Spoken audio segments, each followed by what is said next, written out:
इससे पहले एक वीडियो में हमने बात की थी अभिप्रेरण यानी कि मोटिवेशन के बारे में। आज की ये वीडियो उसी टॉपिक से रिलेटेड है जिसमें हम बात करने वाले हैं साइकोलॉजी में मोटिवेशन की सबसे important model need hierarchy model के बारे में, जिसे आवश्यकता पदानुक्रम मॉडल भी कहते हैं और इसे दिया गया था मनोवैज्ञानिक अब्राहम मैस्लो के द्वारा। इसी नीड हायरार्की मॉडल के बारे में आज की इस वीडियो में हम डिटेल में जानेंगे। तो चलिए बात करते हैं आज के इस टॉपिक के बारे में और शुरू करते हैं आज की इस वीडियो को।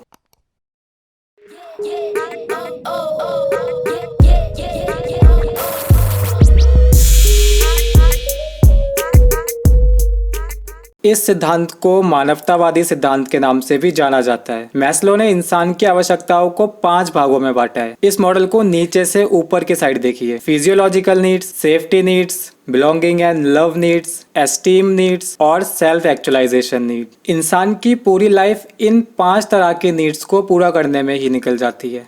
एक्चुअली इन 4 नीड्स को पूरा करने में निकल जाती है, क्योंकि बहुत रेयर चांसेस होते हैं कि कोई इंसान 5वीं नीड सेल्फ एक्चुअलाइजेशन तक पहुंच पाए।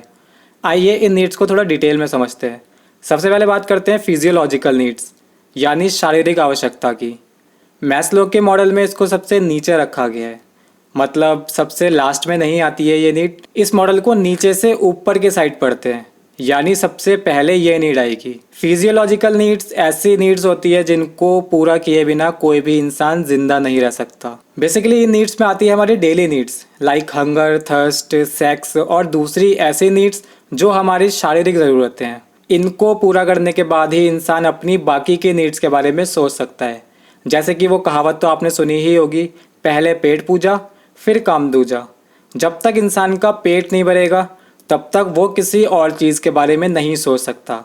यानी सबसे पहले इंसान पूरी करेगा अपनी फिजियोलॉजिकल नीड, फिर आएगा वो दूसरी नीड पर यानी सेफ्टी नीड पर। सेफ्टी नीड्स की बात करें तो जब इंसान की फिजियोलॉजिकल नीड्स पूरी तरह से कंप्लीट हो जाती है तब इंसान को सेफ्टी की ज़रूरत होती है। सेफ्टी इन द सेंस खुद को सिक्योर करना। जब इंसान की पहले टाइप की नीड पूरी हो जाती है तब वो चाहता है कि वो खुद सिक्योर हो, उसकी फैमिली सिक्योर हो, उसका एक घर हो, उसकी हेल्थ सही रहे, उसके आसपास सिक्योरिटी हो, उसके पास प्रॉपर्टी हो वगैरह।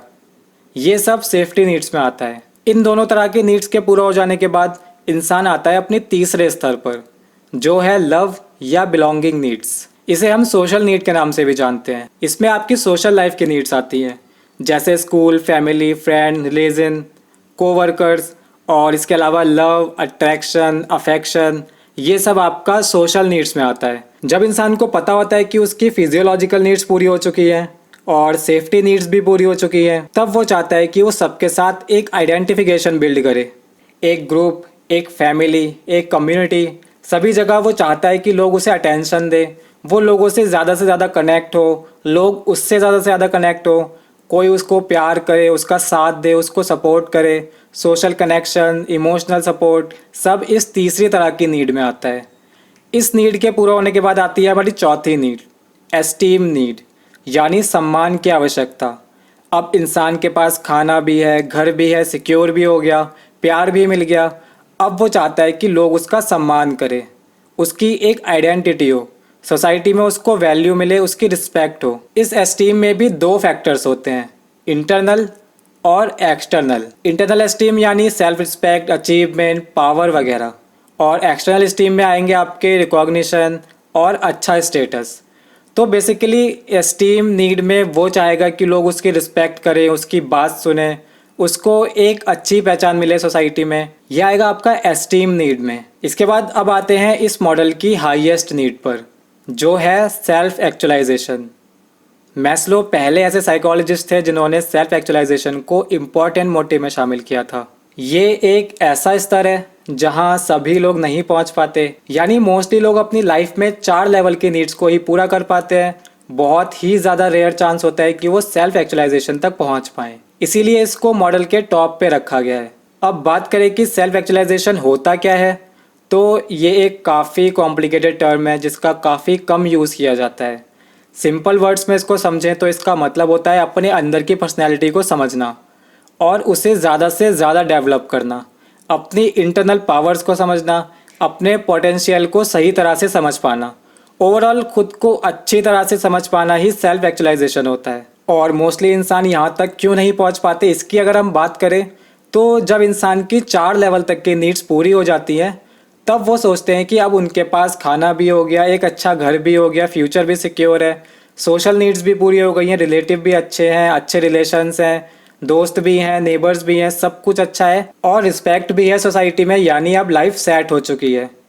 मतलब 4 लेवल पूरी करने के बाद उन्हें 5वें लेवल के बारे में सोचना ही नहीं होता। वो इन्हीं 4 लेवल को और ज़्यादा करते रहते हैं।